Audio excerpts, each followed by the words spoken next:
We'll call this council meeting to order at 6:09 p.m. First, I need a motion for the adoption of the minutes.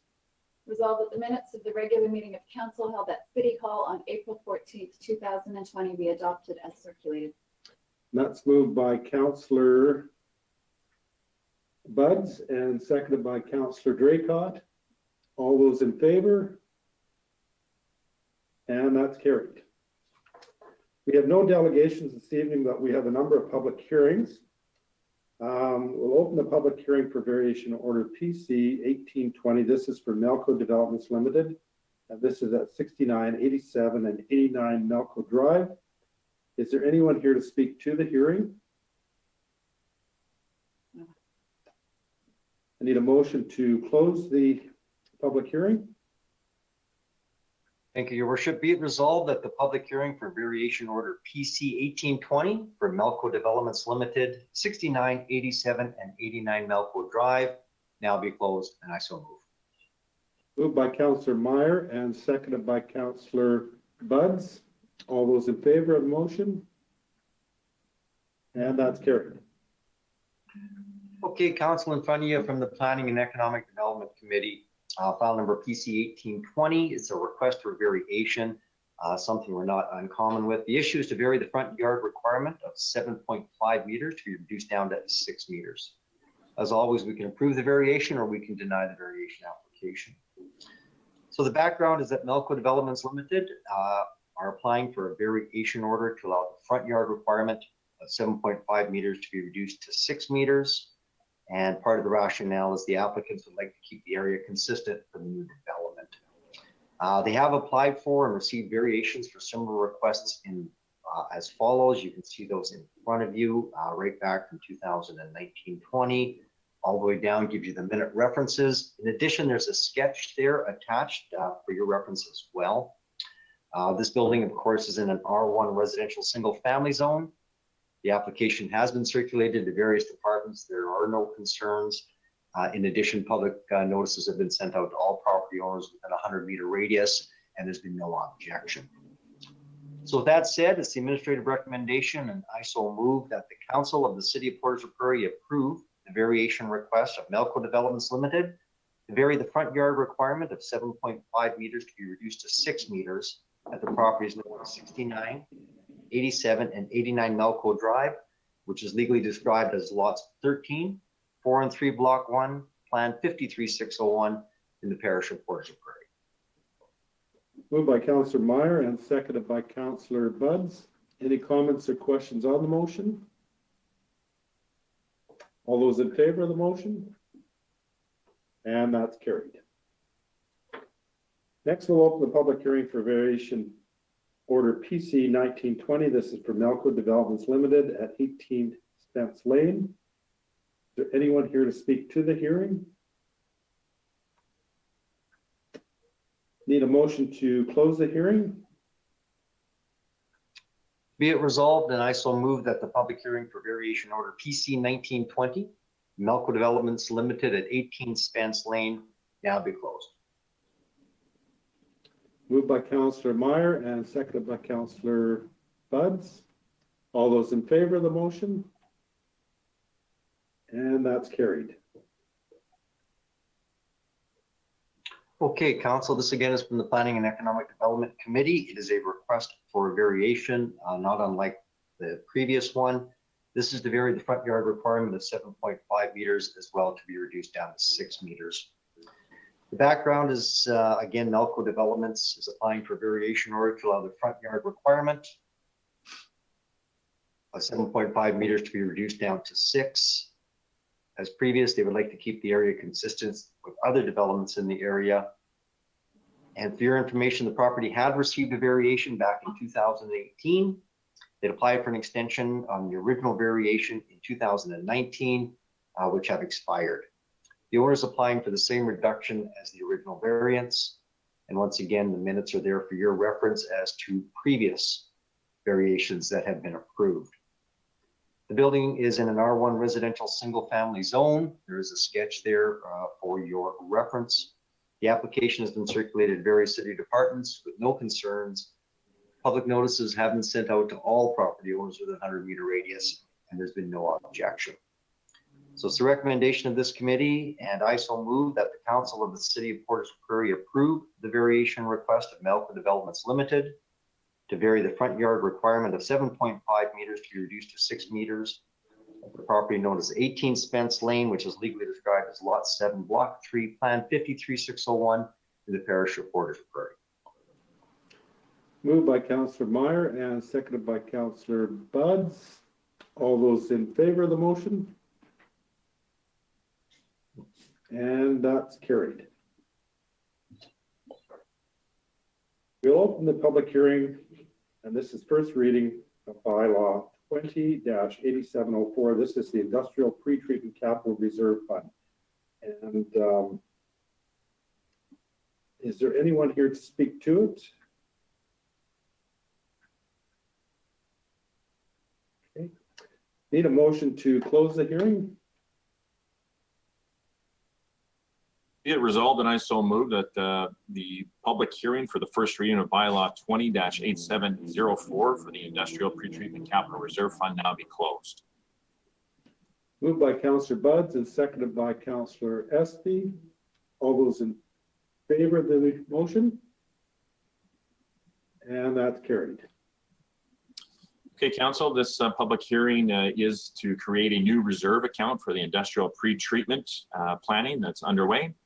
And so just in 2020, we do know that there's several ISAs or industrial service agreements that are going to be negotiated and implemented. They govern wastewater effluent quality and quantity, and it covers several different companies within Portage. You can see several are named there in McCain's Food, NutriP, Roquette Canada, and this as well as the city representing other users of the McMillan Industrial Park and sanitary waste system from Peony Farm. The total annual contributions amounts have been set at $230,175 plus CPI. And so we need to create this reserve so that these funds are set aside for dealing with repair and major replacements of components. So that's why this separate reserve has to be set up. So tonight we are looking to give that first reading. And so it is a recommendation of your committee, and I so move that the council of the city of Portage la Prairie approve the Industrial Pretreatment System Reserve Fund by giving bylaw number 20-8704 first reading. Moved by Councillor Buds and seconded by Councillor Espy. Any questions or comments on the motion? All those in favor of the motion? And that's carried.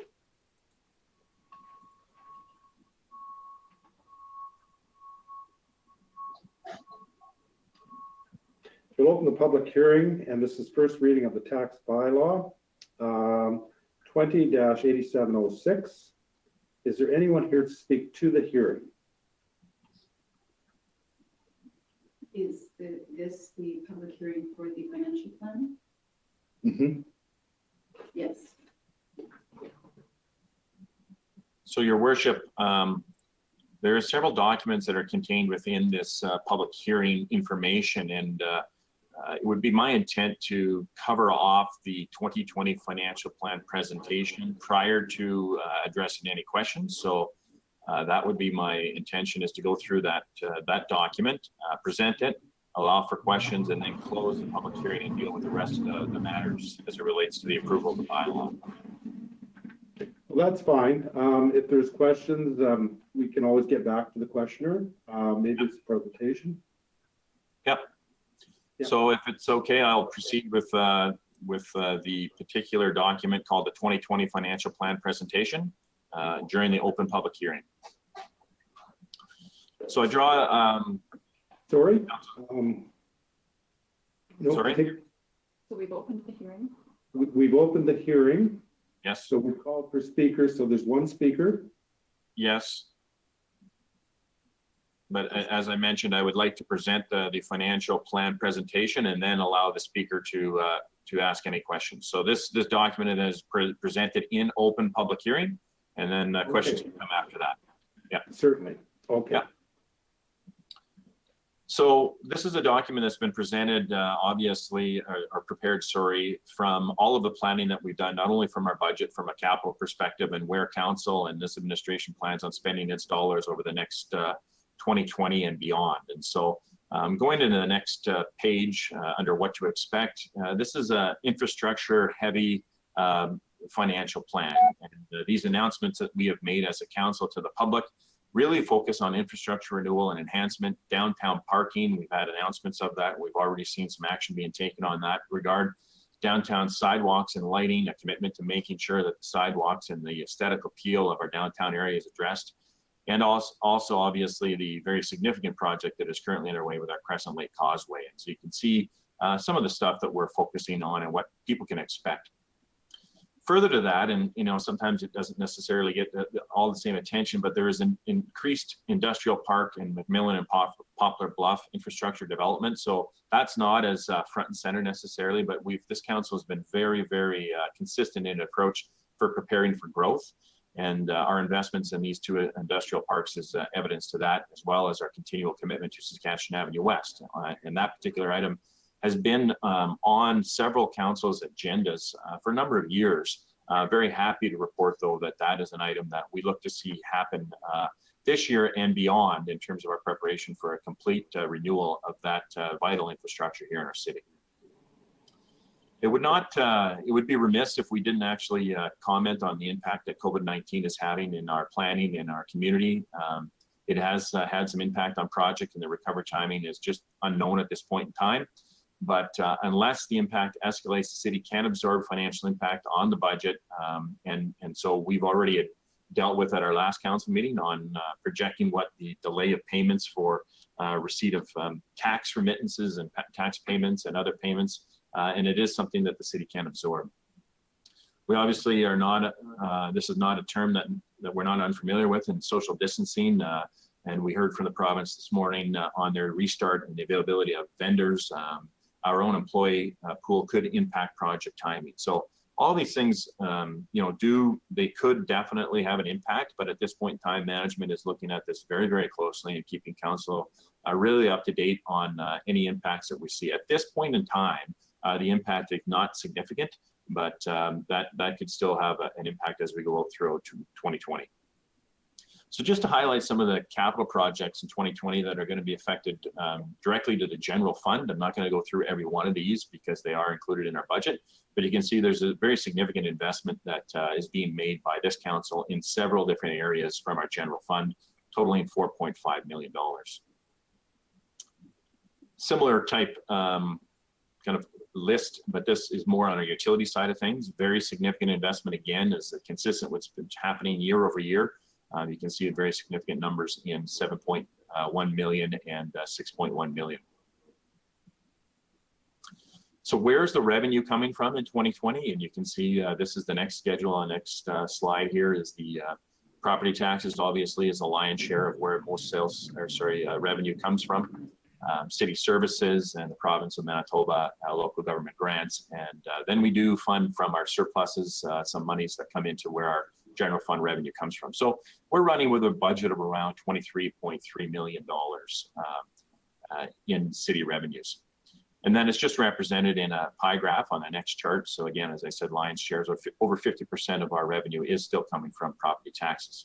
It should be noted that this council administration are proactively also revisiting what delay in taxes could mean. We understand that there is some significant financial burden on residents in our area, and so we too have to understand what that could mean. We are in a good position as a city, and I allude to that further on in my presentation, to be able to weather that storm. And so it is a good news story. So we just talked about revenues, but what about expenses? So you can see that we are planning for essentially a flat budget at $23 million in expenditures and $23 million in revenue. And you can see where a lot of those allocations are. It's very significant investments in protective services in our community, recreation and cultural and transportation. So you can see where that is also represented in a pie chart. Flipping over to the utility side, a lot of obviously our revenue is generated off the sale of water. and also on effluent. And so if you look at the industrial and residential, they make up, again, a large portion of those revenues. And then we do have a transfer from surpluses and grants, et cetera. So very large. The previous and general side of things around $23 million, and this one approximately $15 million. So again, you can see that it is balanced both on the expense and the revenue side, and then we see where the expenses go to, and $14.8 million spread out in several different areas. I am now on the partnering with our community slide, and we have previously announced the complete list of community grants and related party funding, which is available on the city's website, and that funding was announced in January with my budget speech. I think it's very important, not only just because of COVID, but all the time, is to recognize a significant amount of investment and commitment that our employees have to the betterment of our city and our operation. It is a belief, and really it is the truth, that our employee group is the core strength of our city. Without their dedication, our programs and services simply would not happen. We appreciate the opportunity to serve our community, and they do a fantastic job. And we do have 140 full and part-time employees, and our annual payroll and commitment to investment in our own city is about $7.3 million. So property value and tax relationship, it's always an item that I know that citizens wonder about. So taxpayers' bills are a combination of an assessed value, a mill rate, and a proportionate value. The proportionate value is for residential is 45% of the assessed value, and for commercial it's 65%.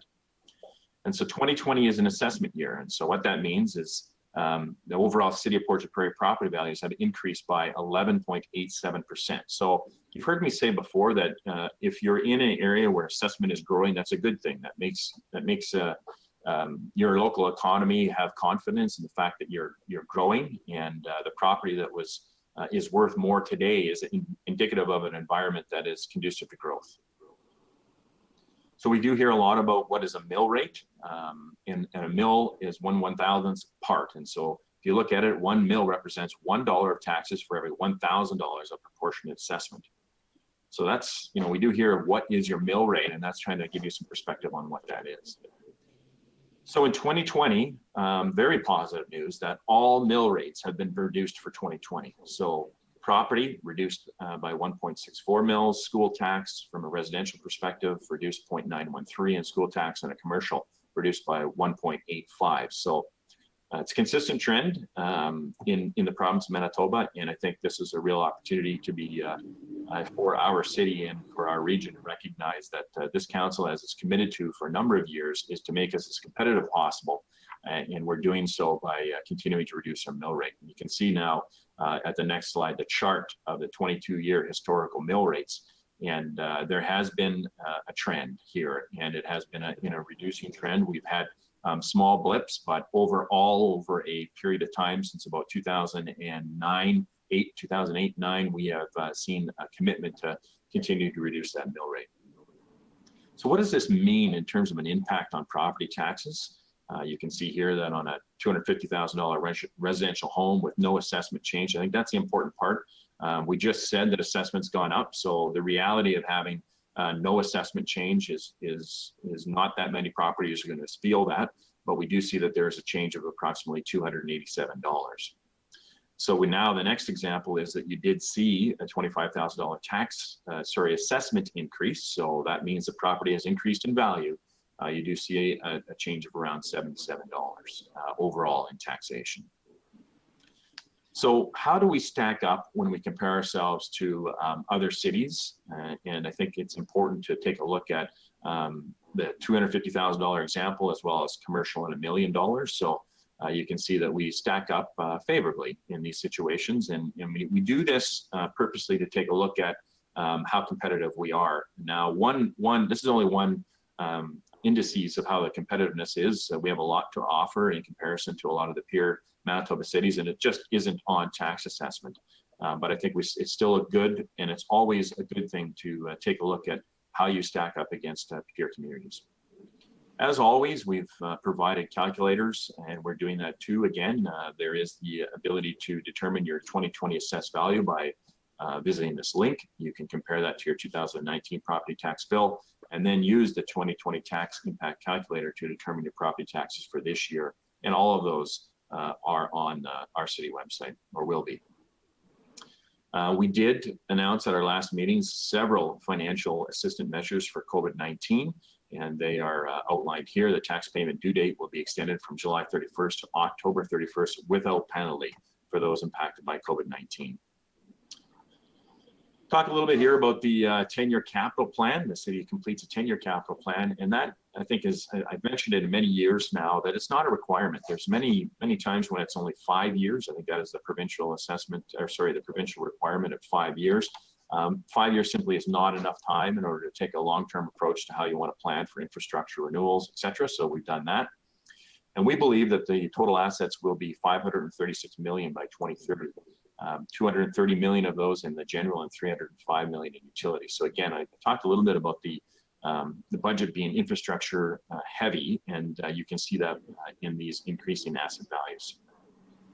We expect the asset management strategic initiative for the city will bring more clarity. So we take a look at it from almost a risk perspective to say we're going to manage these assets in a different manner, and it's going to actually have a much better and a clearer direction on where we're going to deploy assets and resources into the future.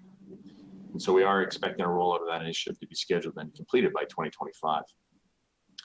You heard me say a little bit earlier about just identifying the state that the city is in when it comes to our financial position. The city's debt plan is included with the 10-year capital plan. So if you're planning on making some significant investments over the 10-year period of time, you have to correspondingly plan for how you're going to pay for those. And so that's why the city's debt plan is included with the 10-year capital plan.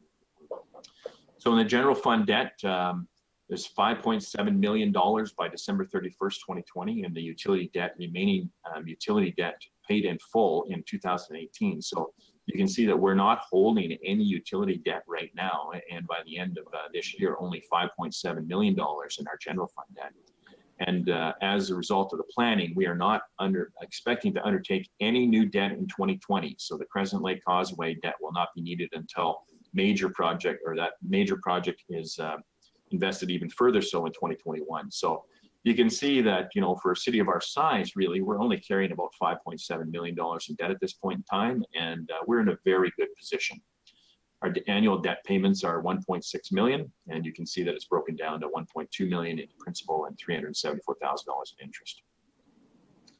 So I say that, you know, this is a recap of the available resources. Obviously, our city's website is always available for all of these links for the tax impact calculators and the financial plan that I'm presenting tonight, and my budget speech that we did some time ago.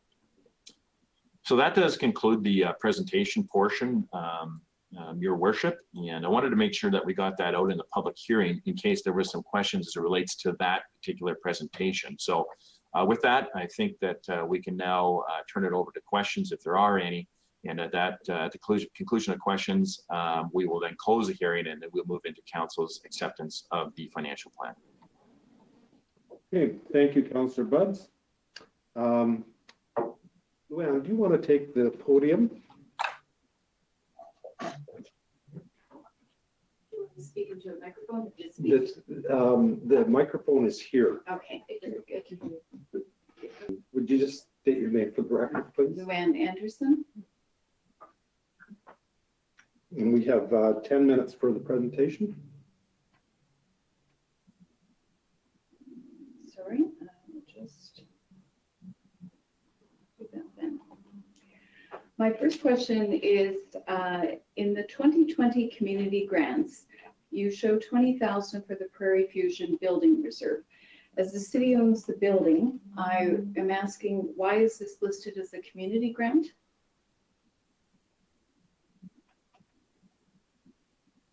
Yeah, questions from your worship through to me, and I will relay that one to either Nathan or Kathy in terms of how we're structuring that. I mean, I will say, Ms. Anderson, that we do set aside funding for that city-owned asset to deal with capital, and part of that that is what that's for.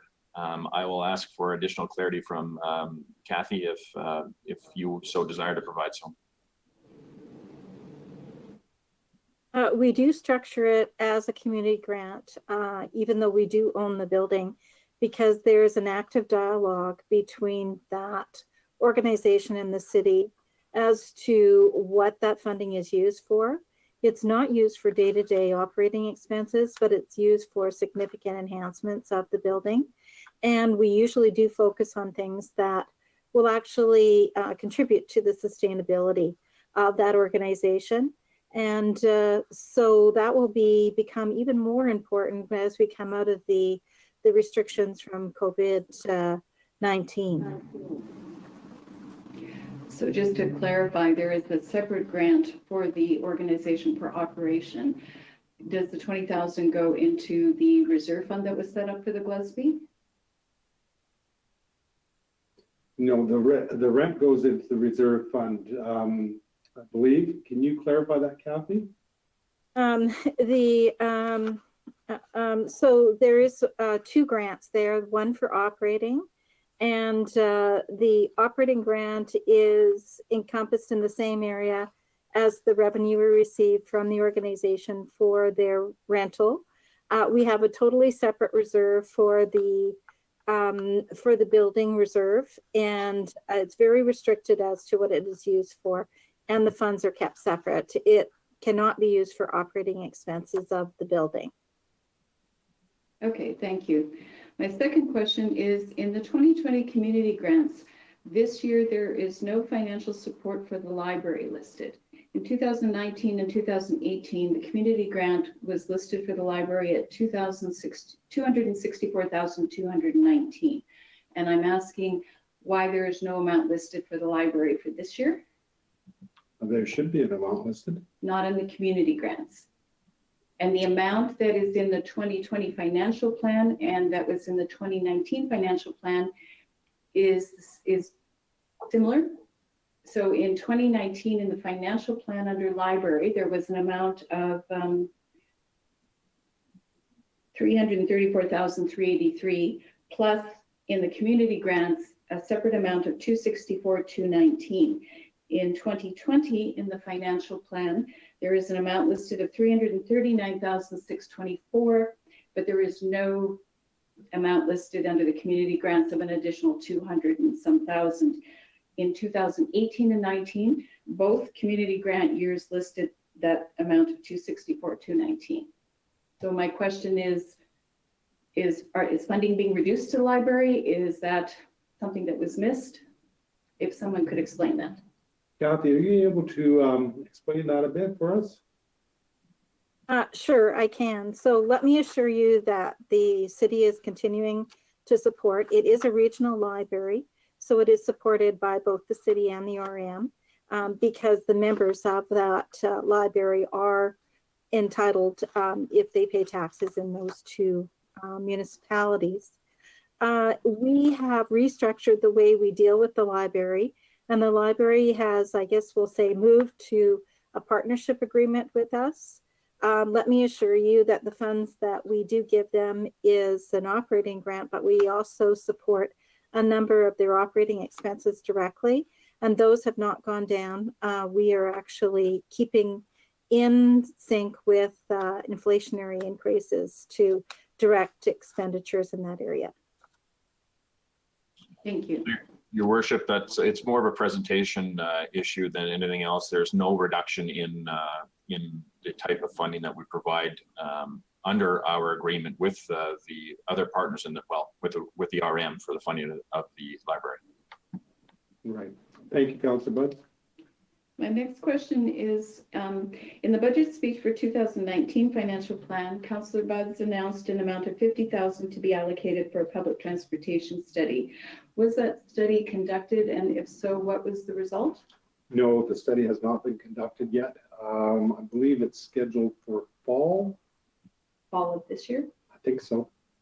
Okay. Your worship, Mr. Pito, it looks like he has a comment on that. Mr. Pito.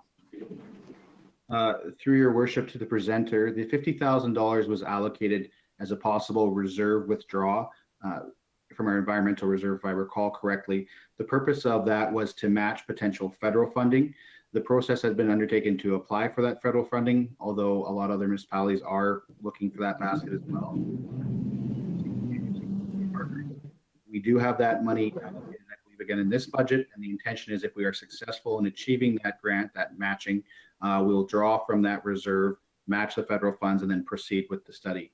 If that were to occur, if we were successful in securing federal funding, that study would move forward in the fall. Thank you. My next question is, in September of 2019, Council approved a motion to apply for grants for a number of projects under the Investing in Canada Infrastructure Program. These are in addition to the wastewater P3 project.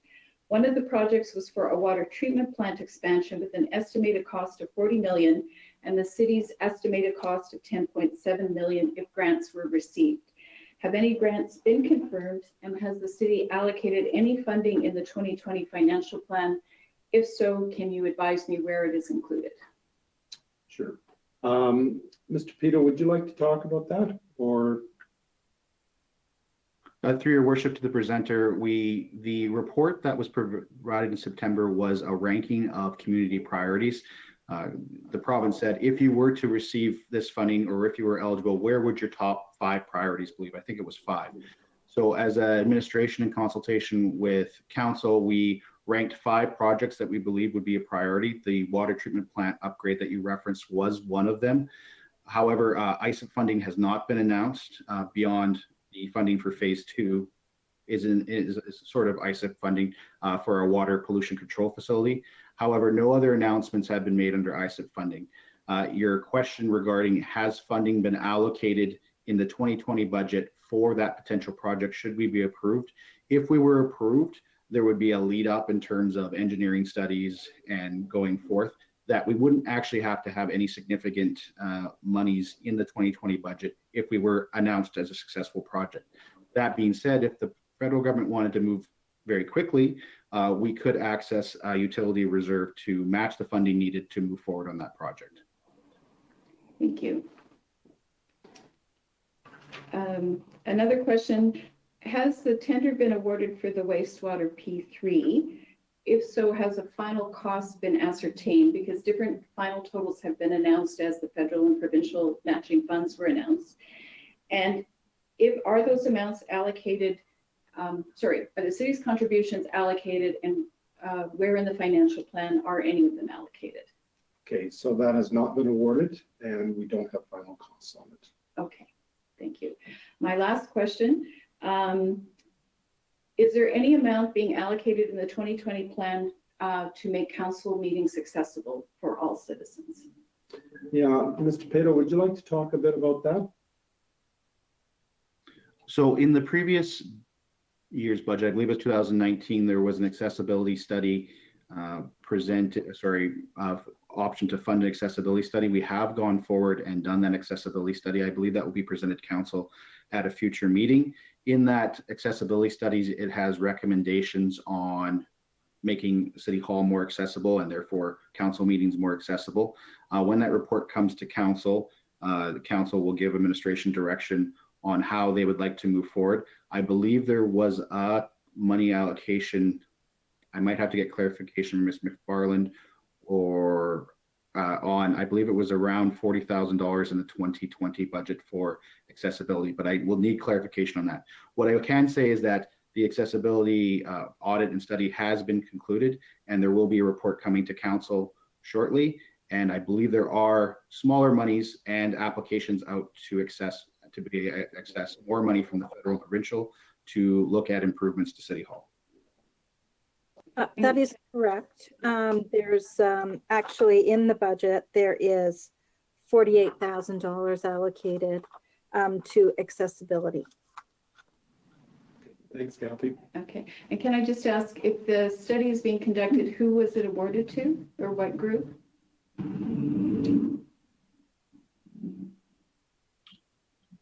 Your worship, that's not information that I currently have. Mr. Pito, do you have the firm that did the study? Through Councillor Buds and your worship, I'm going to refer that question to our Director of Operations, Jocelyn Lequi-Jobin.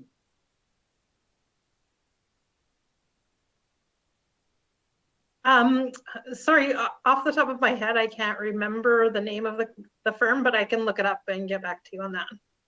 Thank We'll you. take that question away and get back to you. Thank you. That concludes all my questions. Thank you. Thank you.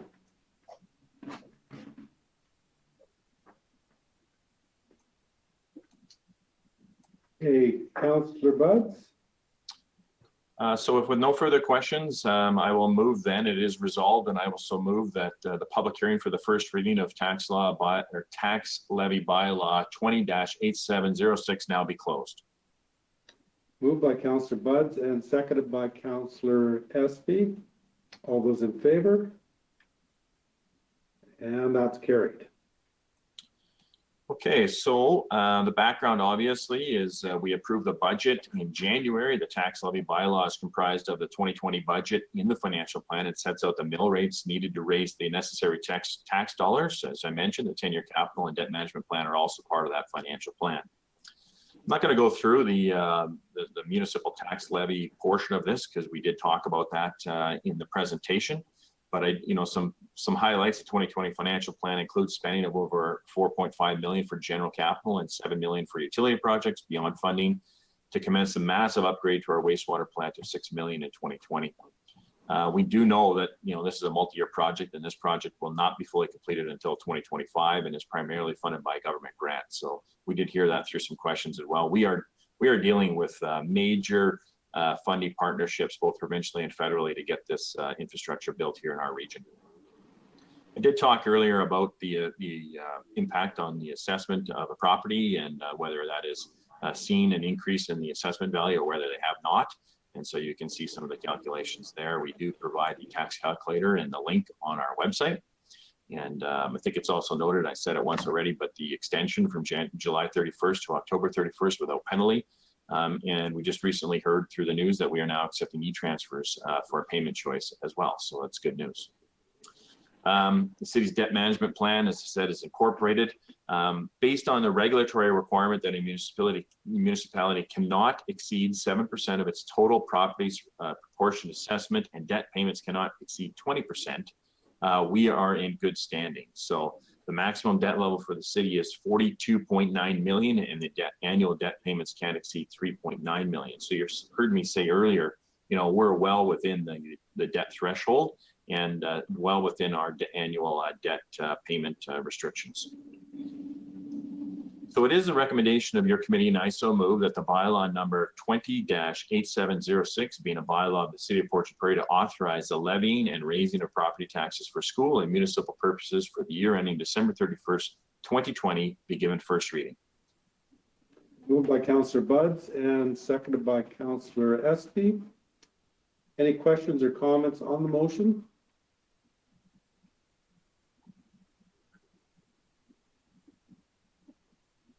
Okay, well, I will make a couple of comments. I think tonight with this financial plan, the city has taken another step forward. First of all, in lowering our mill rate, and this council, the previous council, talked a lot about the trend, and we sent that message out to the citizens in Portage and the businesses in Portage that was our intent, to become more competitive, certainly from a tax point of view. And I think that's being done with this. While we continue to make those critical investments in infrastructure, including something that's been talked about for a long time, is improving the sidewalks downtown on Saskatchewan Avenue. It's nice to see that moving ahead.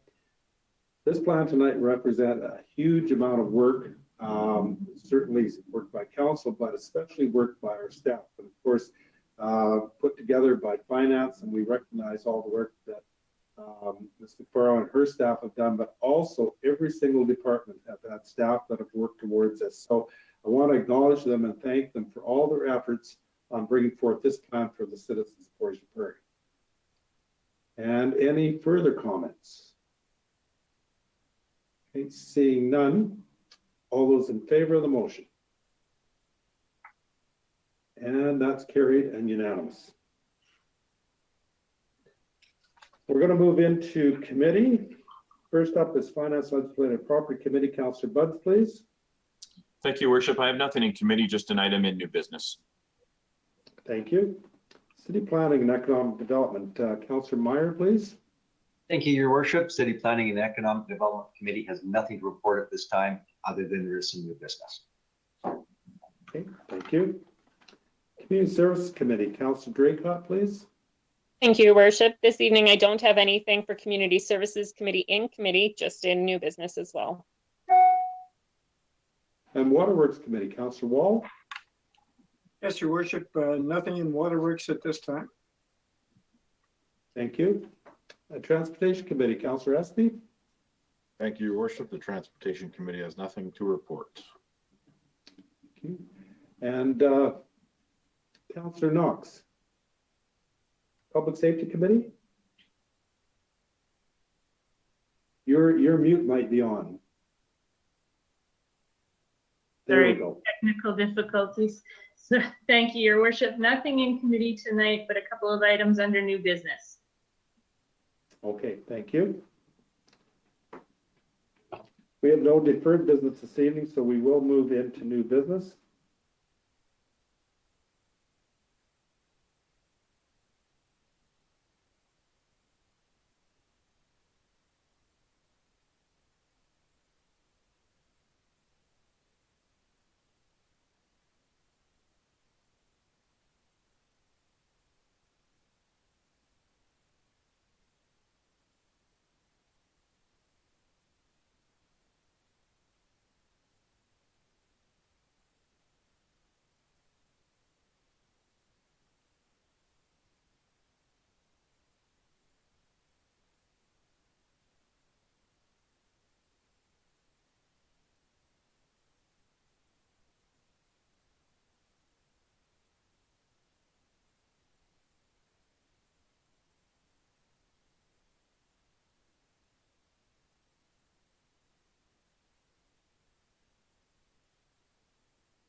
under drain gasket material.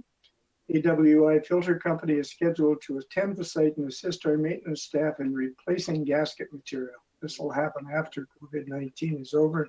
Travel between the provinces is allowed.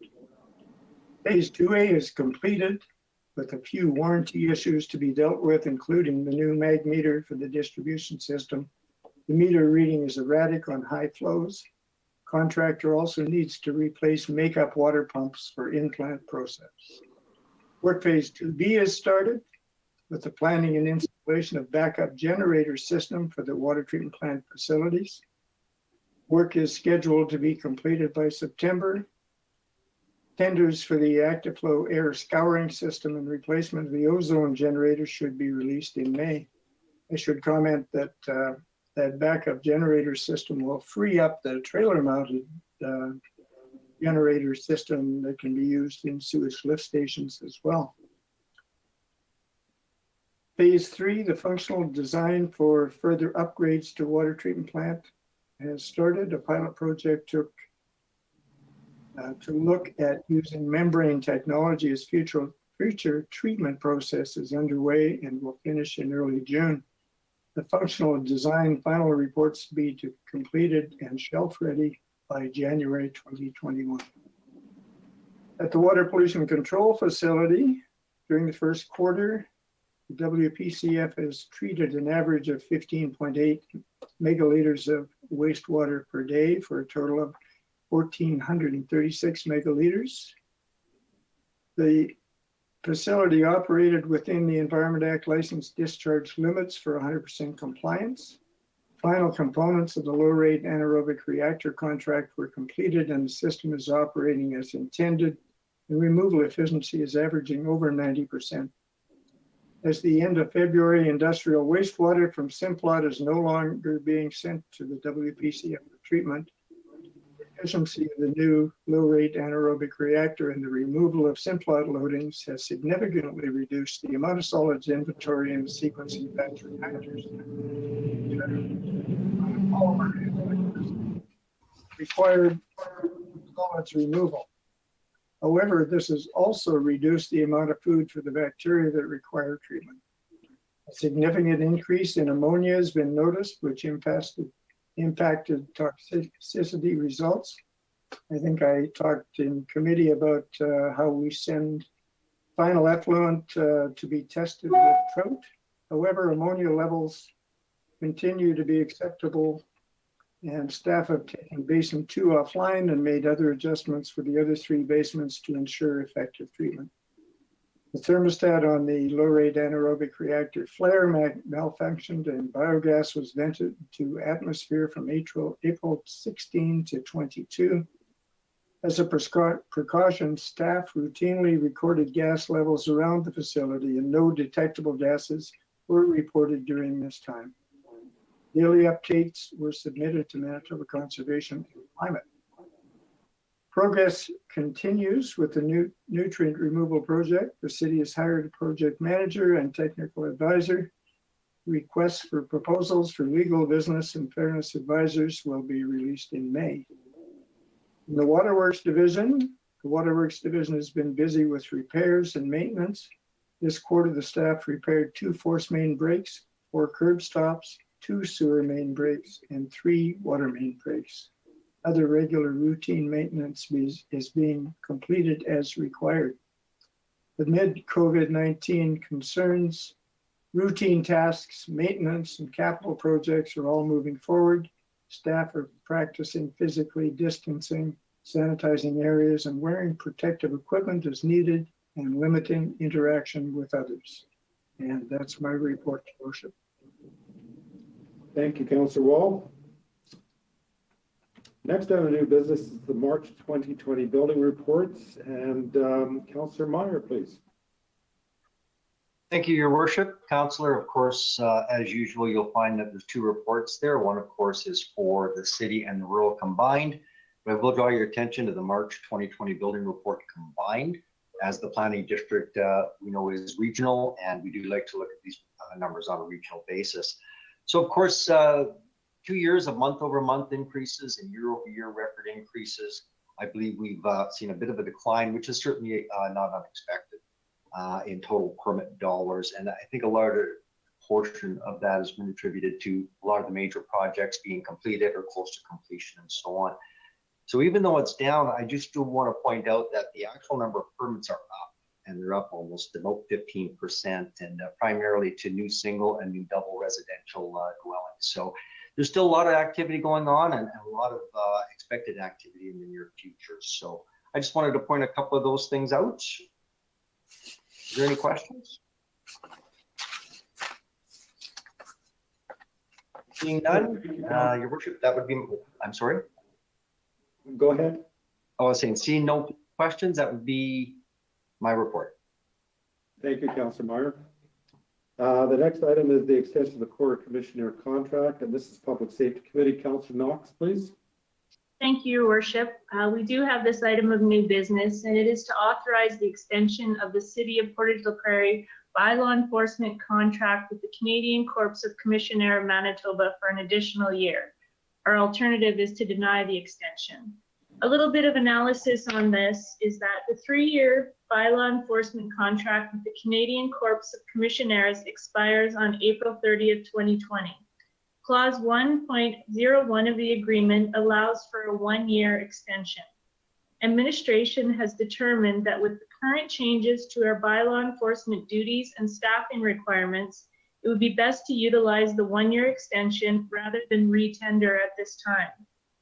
The Corps of Commissioners have provided services to the city since May of 2014, when they were awarded a 2-year bylaw and meter enforcement contract. In September of 2014, the parties mutually agreed to amend the agreement to add animal control services. That contract was then extended for 1 year until 2017. The Corps of Commissioners were awarded the contract again in 2017 for a 3-year term. The current contract calls for 3 Corps of Commissioner staff to work shifts between the hours of 7 a.m. to 10 p.m. Monday through Friday. Their duties include bylaw enforcement, meter enforcement, and animal control. The city is currently implementing a new downtown parking strategy, which will result in significant changes to enforcement. All meters are being removed and 2-hour free parking will be implemented. Instead of regular meter monitoring, maintenance, and coin collection, the contractor shall patrol by vehicle equipped with technology to monitor 2-hour parking in time-limited street spaces as well as city parking lots. The city has determined that with the changes to downtown parking, 2 Corps of Commissioner staff working the hours of 9 a.m. to 7 p.m. will be adequate to cover bylaw enforcement, monitoring of parking, and animal control going forward. Any required overtime hours will be charged by the contractor to the city. So the Corps of Commissioners have provided us with the following quote: a supervisor bylaw officer for 50 weeks, the amount of $52,900, GST of 2645 for a total of $55,545. A second position of animal control officer at the same rates gives us a total of $111,090 for the year. Administration recommendation, and I so move that the City Council of the City of Portage la Prairie approve the extension of the contract with the Corps de Commissioners of Manitoba for 1 year at the cost of $111,090, including GST, and authorize the Mayor and Manager of Administration to sign the agreement on behalf of the City of Portage la Prairie. Moved by Councillor Knox and seconded by Councillor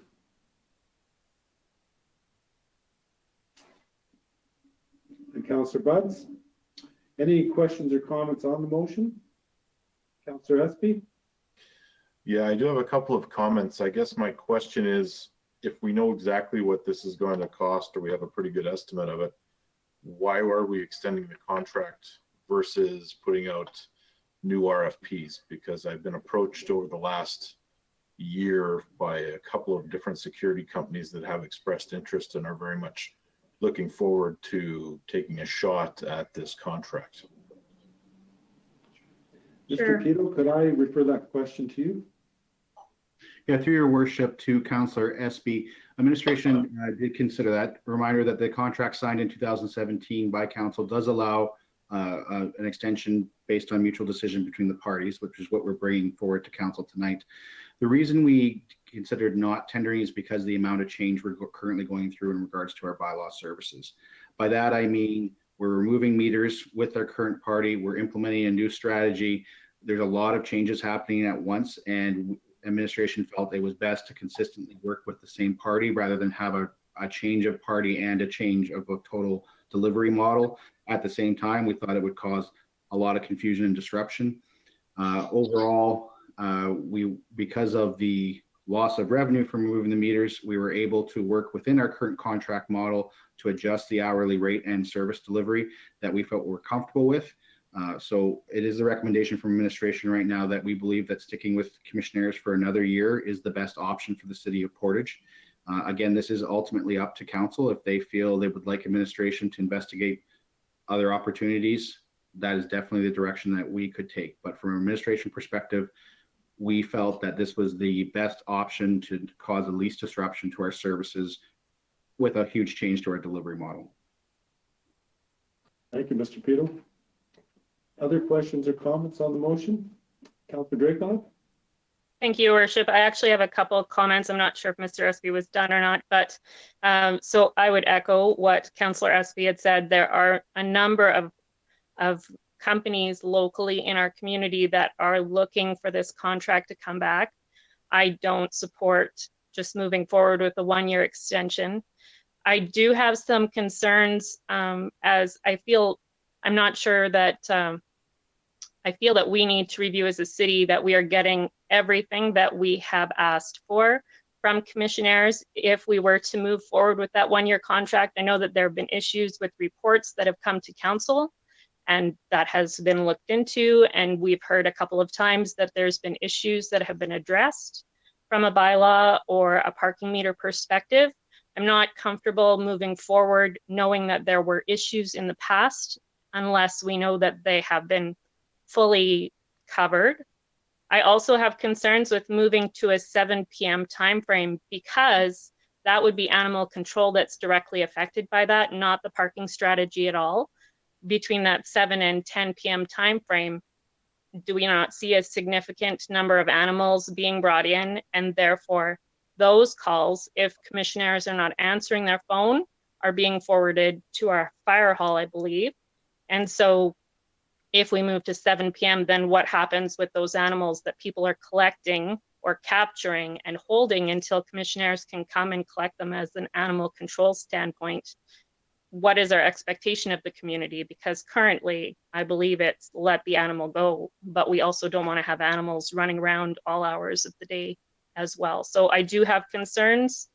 I don't support this, though I appreciate that administration has a lot on their plate right now with the changes to this strategy. But I feel that it's time to move this forward and send it back out for an RFP.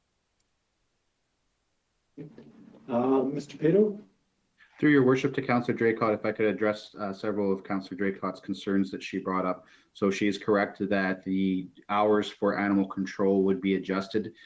We did look at a review of how many calls were after 7 p.m. and they were very minimal, to the point where it didn't necessarily make sense for us to have somebody in patrolling during those hours when we could, the amount of times it was occurring, that we could use our call out and overtime to cover that time period. So there could be, if there was an incident there, and it was urgent, someone could call and it would be a call out on an overtime issue. So we did an analysis of the after 7 p.m. calls, and we felt that was a reasonable compromise.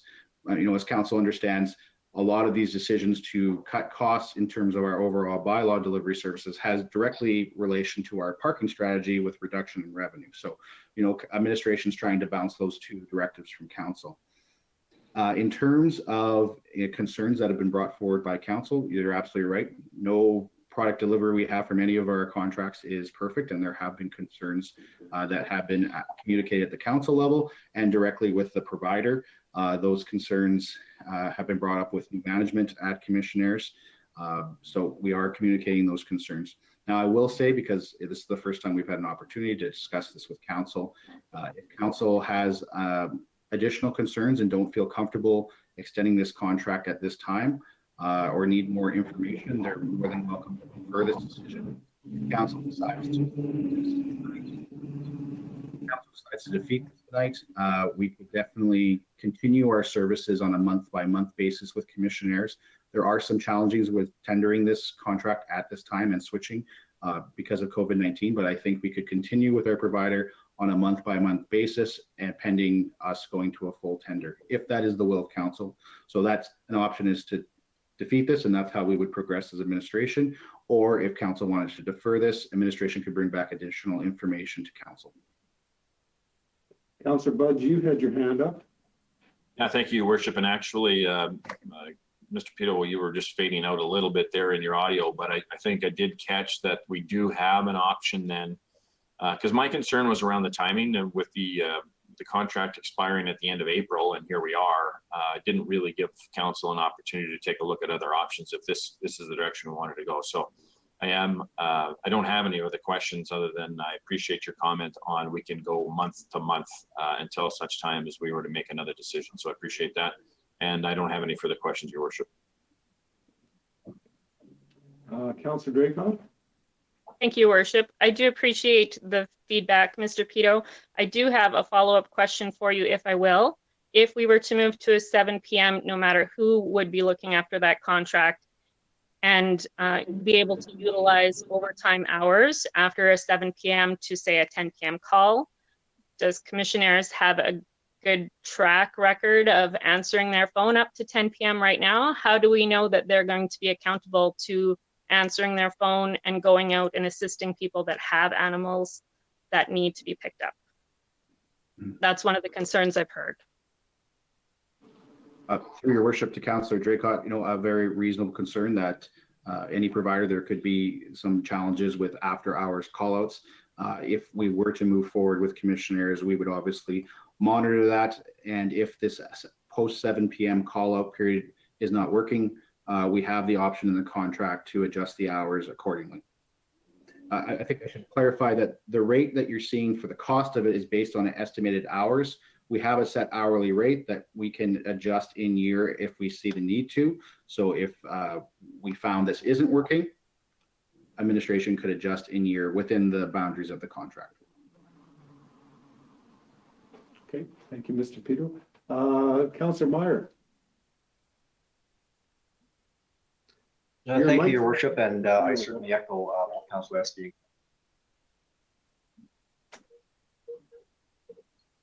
How about that? Okay. Yeah, my mic, it looks like it's on. It says it's green.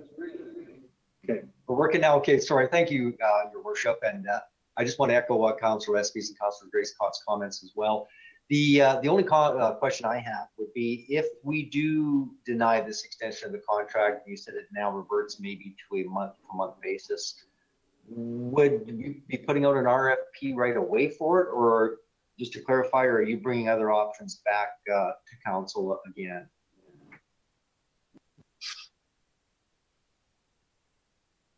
Mr. Pito, could you hear that question?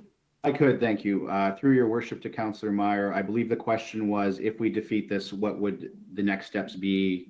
Would we immediately go to an RFP? So from an administrative perspective, if council decided to defeat this extension, I would take that as direction from council that we should issue an RFP. If that was the case, then administration would immediately work to establish an RFP with what we believe the new standards would be under our new system, because there's still some unknowns there, and we would issue that RFP. Now, in terms of timetable, like it's going to take a little time. I couldn't give you an exact timetable, but I imagine at least a month to prepare the RFP, at least a month to consider it. So, a 2 to 3 month time period for sure would be that transition. And I believe, and then I might refer to our Director of Public Safety, but I believe that during that time period that we could work with commissioners to maintain services at basically our contractual hourly rate that's established. Thank you. Okay. Next question or comment? Councillor Espy, were you left out? You had your hand up a while ago. I think I missed it. No, Your Worship, I believe all my questions have been answered. Okay. So hearing and seeing no more questions. Your worship, if I may, I just want to make sure that I didn't misquote or say anything out of school, and perhaps our Director of Public Safety is the most familiar with this contract. Mr. Carpenter, did I say anything that you had any other additional comments on? No, I think you covered it in a nutshell. I think there's some valid points made in the fact that we have had some concerns with their work ethic in the past. It has improved. There is a new administration with the Corps Commissioner. The hours of work, again, like you pointed out already, from 7 till 10, we did a study of 3 months, and there was really no external calls during that time frame. At 7 a.m. to 9 a.m. also was a fairly quiet time per se. So there's 5 hours that we felt that we could squeeze, if you may, down to getting the 2 people rather than the 3. And again, I'll echo the comments that moving forward with this new parking limit time frame and our new technology, new vehicle, we felt that going forward with this current company that there'll be certain bugs we'll have to iron out with that new process, and just working with them, that allows us a year to do that, accomplish that goal. And then we felt we'd be in a better place in dealing with a new contract after this year.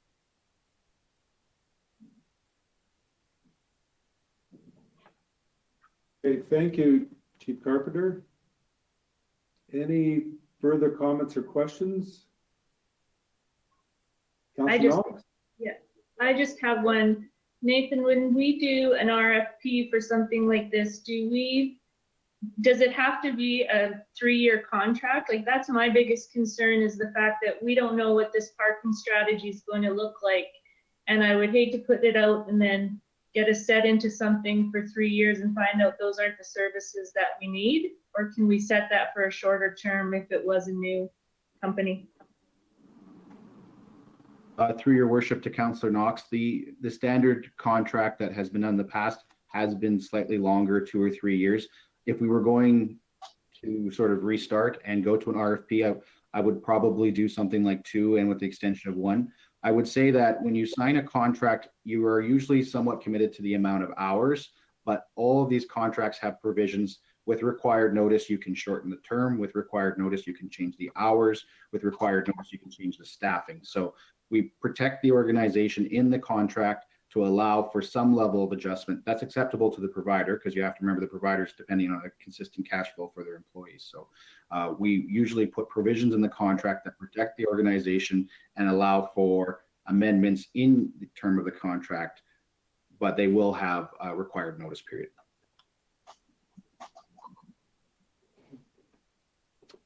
Further questions or comments?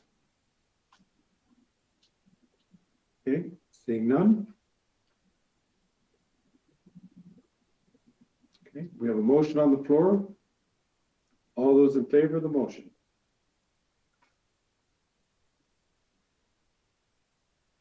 The motion is defeated.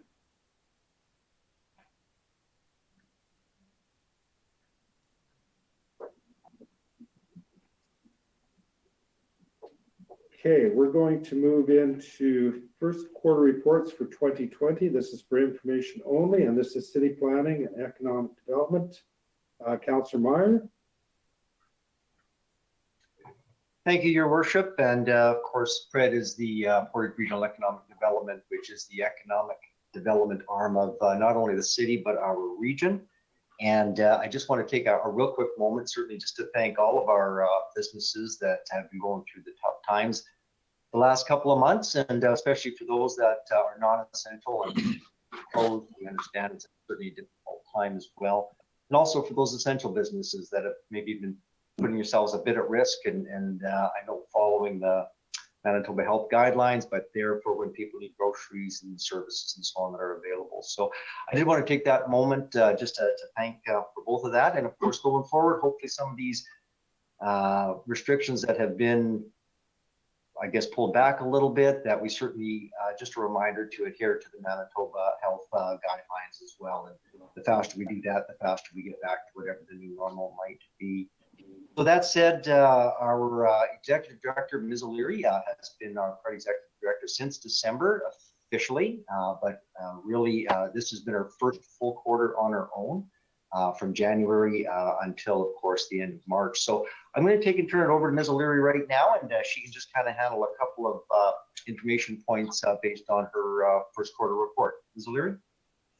Thank you, Councillor Meyer. I really appreciate the floor. We have been very busy at PRED, focusing strongly on governance and focusing on our strategic plan. The board have a solid strategic plan draft in place, and we're just tweaking it at the moment. So as soon as we have it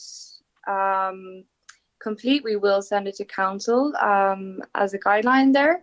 We're still focusing heavily on business retention and expansion, and just making sure that we're effectively communicating to our stakeholders on what economic development is, and just being that champion for economic development for our businesses, our industry, and our community stakeholders.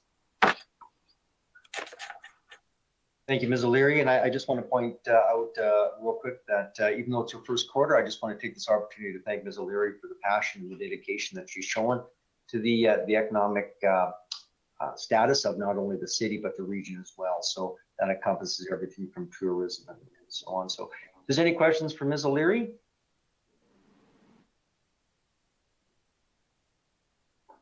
Seeing none, Your Worship, that would be the end of my report. Thank you, Councillor Meyer. And we now have the first quarter 2020 reports for Community Service Committee. Councillor Draycott, please. Thank you, Worship. I do have first quarter reports for the Community Services Committee. I do apologize. Can somebody let me know if our youth counselor is attending tonight? I can't see that from my device. No, she's not online. Okay, no problem.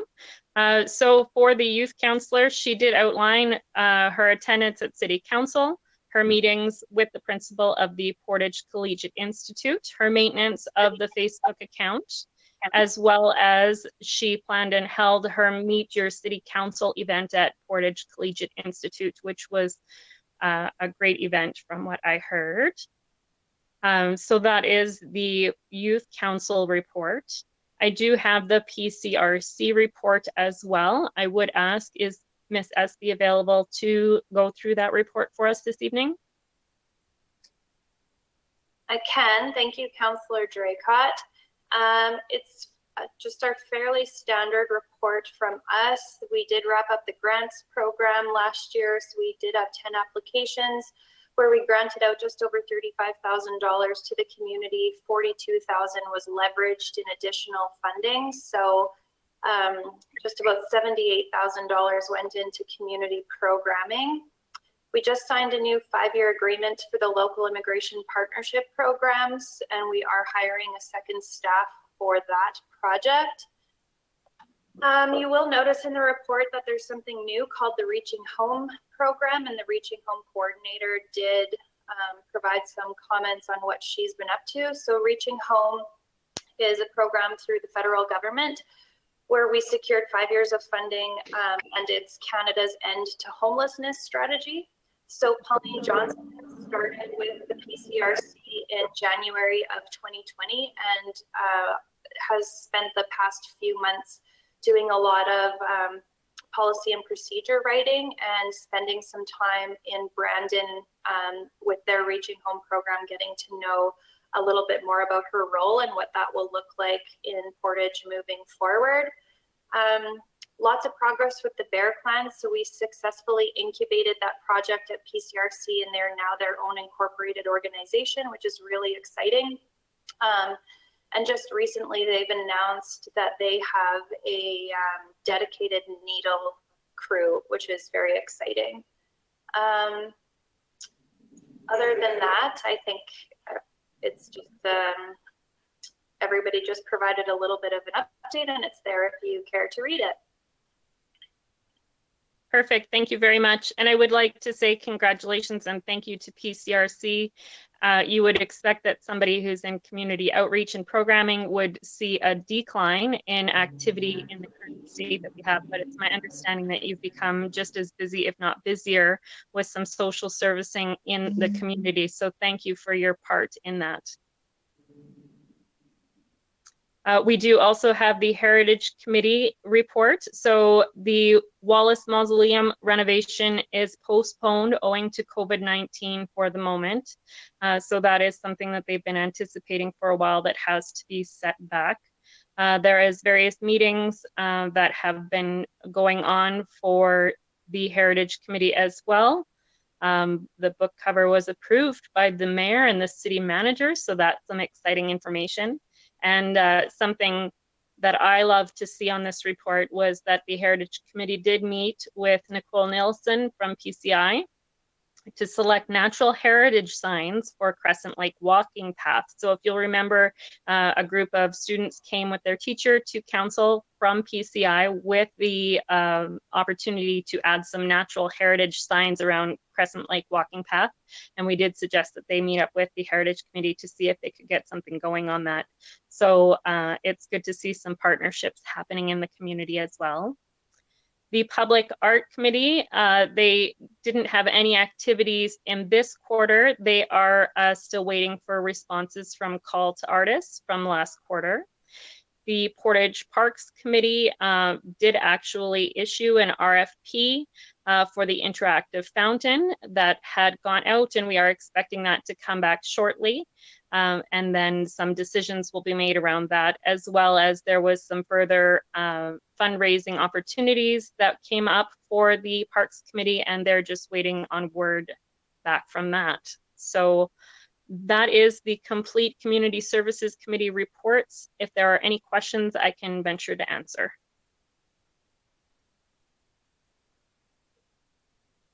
Hearing none, that, oh, sorry. I just wanted to comment to Ms. Espy of PCRC. I just had an email from the Portage Foundation announcing yesterday that PCRC was going to step up and help fill that gap when the Presbyterian Church soup kitchen had to close due to the pandemic. So that's noted and much appreciated. So please pass on our thanks to the staff that are involved in that. And if there are no questions, then that would conclude my first quarter reports. Thank you, Councilor Draycott.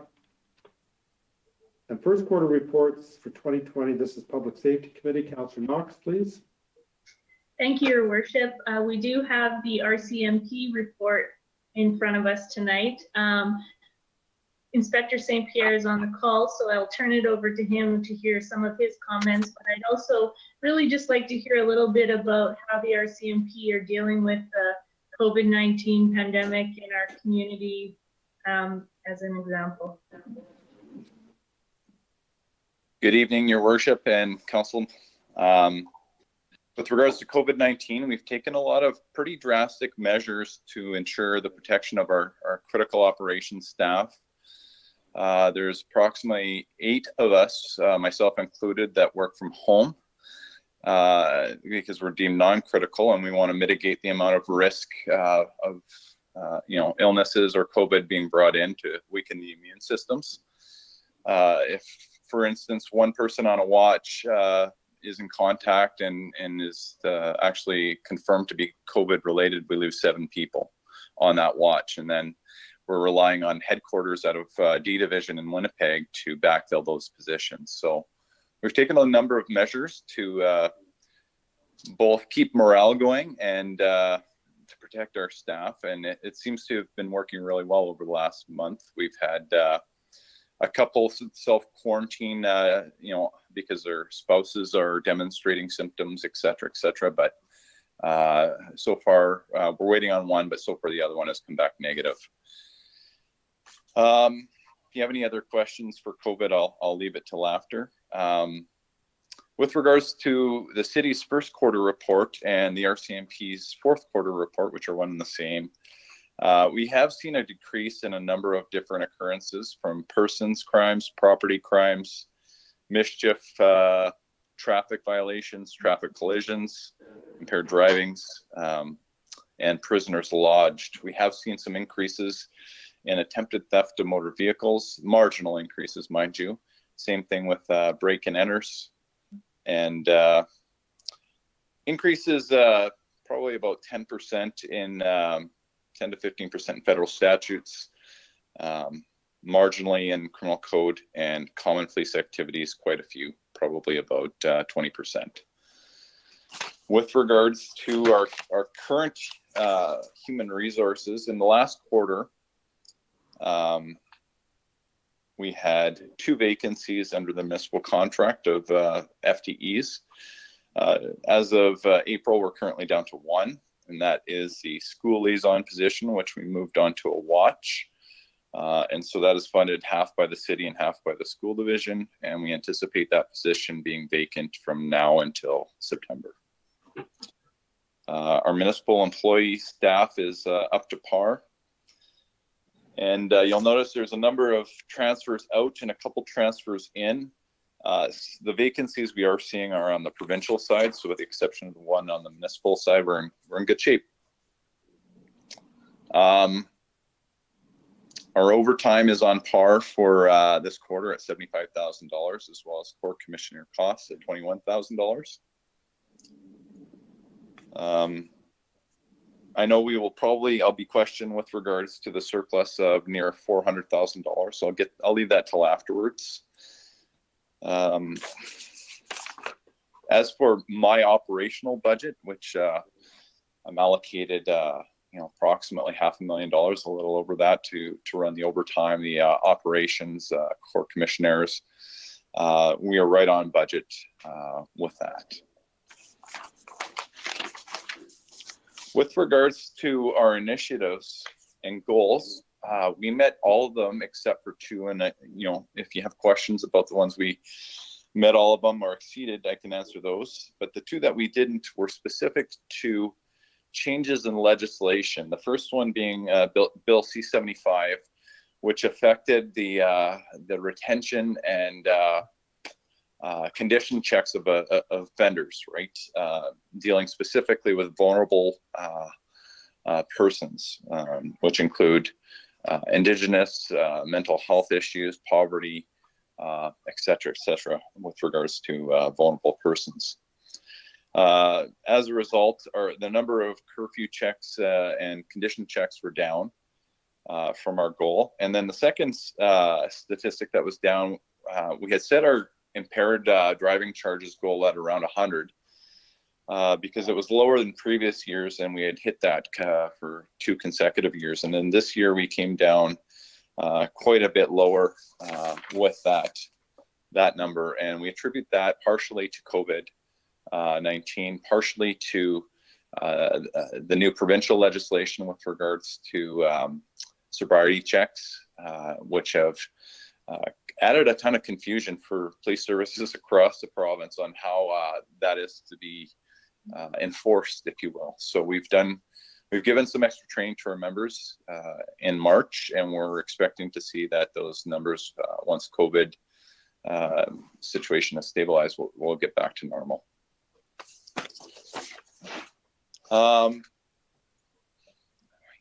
Year to year, we average between 15 and 17,000 calls for service in the area, around 10,000 for the city itself, between 10 and 12,000.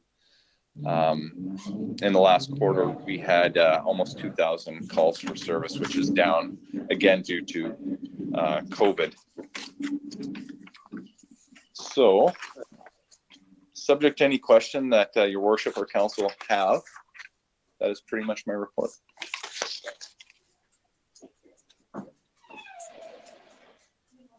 Thank you. Any questions for Inspector St. Pierre? Councillor Budds?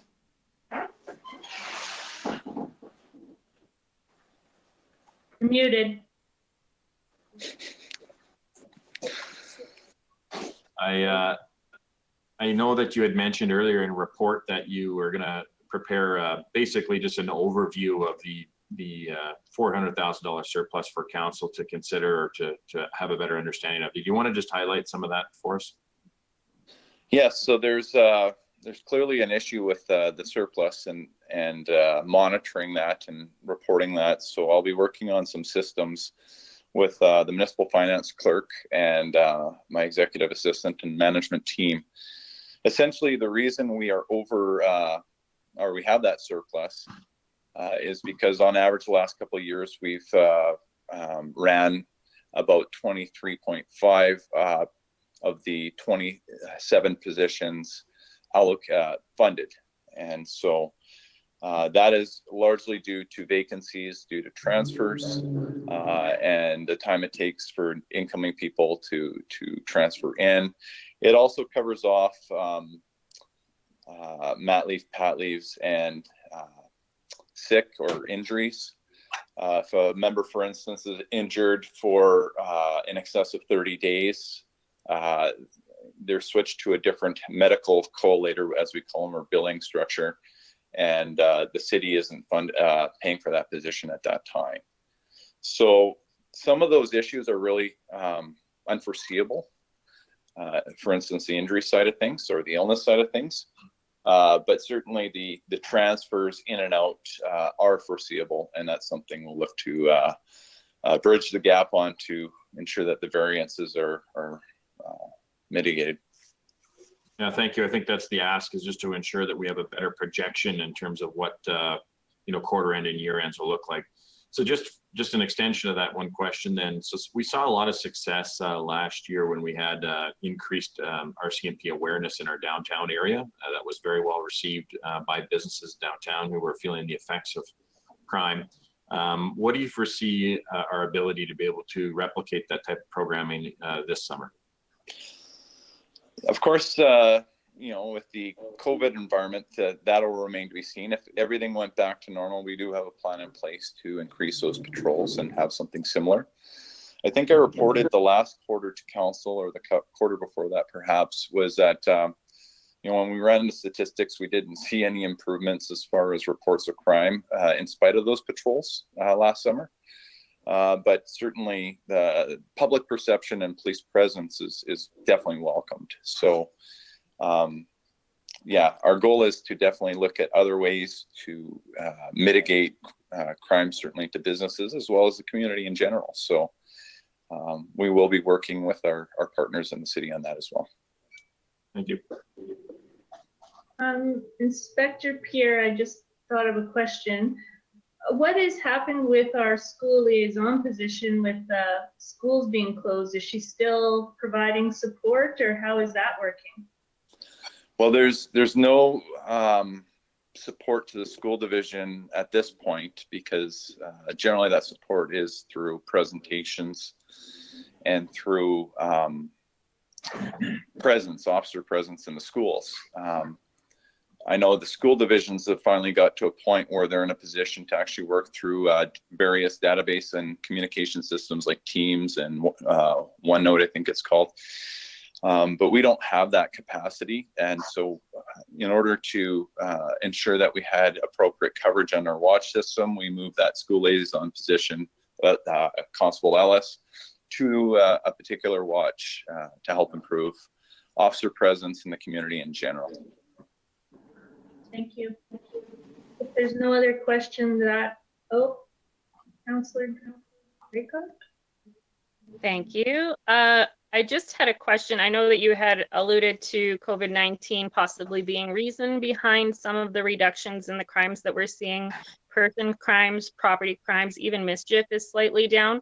I've never known a criminal to obey laws. And I can't imagine that they're sitting at home at this opportune time when there's a lot of people not wandering around. So how do we attribute that to that?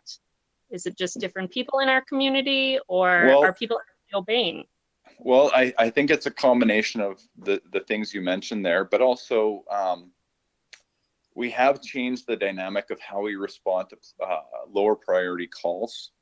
We are still taking the calls. We are still investigating them at a distance, if you will. If an outdoor scene can be attended, we do. However, to compensate for the change in the way we respond to calls for service, we've really strongly encouraged, and in fact, somewhat directed, if you will, our staff to be out on the road consistently for a couple of reasons. One, we want as few people, our staff as possible in the office at any given time, to perpetuate the spread of any infectious disease, including COVID, but also to increase the officer and police presence in the community. And so a lot of reports that I've been getting back from both the Chamber of Commerce and other community members, even some of the councillors, is that they have noticed an increase in presence, and that's fundamentally our goal, is through the fact that we are getting less reports of mischief, and we are spending less time investigating the minor priority 4 type calls.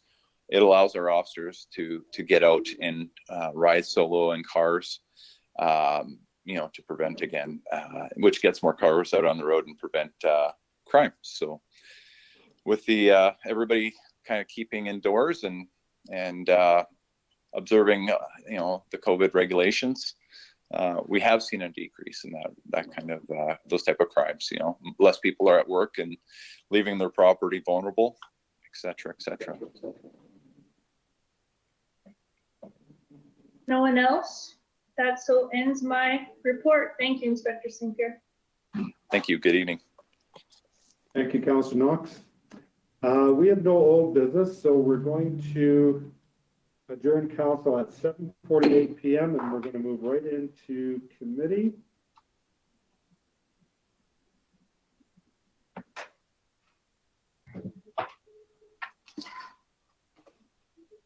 The agenda appears rather light this evening. We're going to call committee to order at 7:48 p.m.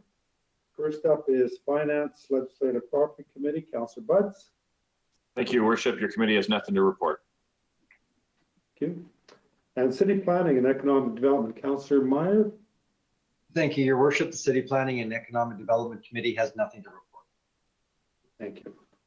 Community Services Committee, Councillor Draycott. Thank you, Worship. As I alluded to in council, I would actually like to call back on Ms. Espy so she can outline some of the things that are happening right now at PCRC in response to COVID-19, if she could.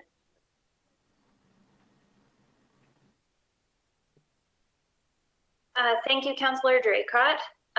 So since COVID-19, the pandemic was declared and some steps were taken in Manitoba, the PCRC office did close with all staff just working from home. So we're still open and all of the staff are available by phone and email. But they, like I said, they are working from home. Since COVID-19 happened in Manitoba, we've certainly seen changes in Portage la Prairie. Unfortunately, the shelter that we did have up and running, operated by Rest a Bit, closed due to a lack of funding. And because of some of the public health orders, we have seen an increase in homelessness in Portage la Prairie, which is a little bit concerning. And we were starting to see a transient population on sleeping outside on the streets. So PCRC has taken a much larger role in regards to homelessness, and in some cases we have found people shelter in either Brandon or Winnipeg, and we were able to successfully transfer them from being homeless in Portage to one of those shelters safely. PCRC has also applied for additional funding through Canada's Reaching Home program to open an emergency shelter through in Portage during the course of the pandemic. So we're still waiting to hear on that funding. We have also applied to various funding sources in regards to food security, just for funding that we're able to distribute to different agencies in Portage. So we were successful in one case, and we will be doing a call for applications shortly from our community for those who need to provide food to clients. As well, we, like your worship alluded to, we were successful in securing funding through the Community Foundation to open an emergency temporary soup kitchen, which will actually open on Monday.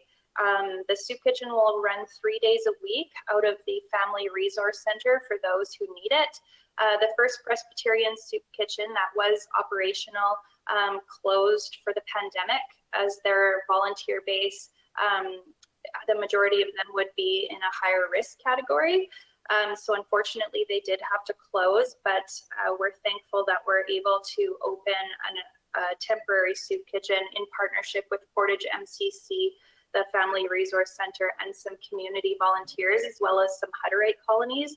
So like I said, that'll operate Mondays, Wednesdays, and Fridays from 11:30 a.m. to 12:30 p.m., where we'll be handing out takeout containers outside of the Family Resource Center.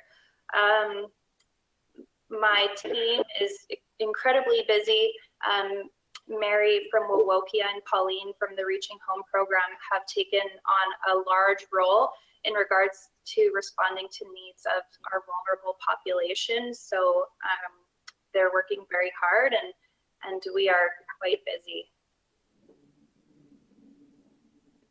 Great. Thank you very much again. Thank you for your role that you've added on in this pandemic situation, but always thank you for your work that you do for our community. And that would conclude my Community Services Committee report this evening. Thank you, Councillor Draycott.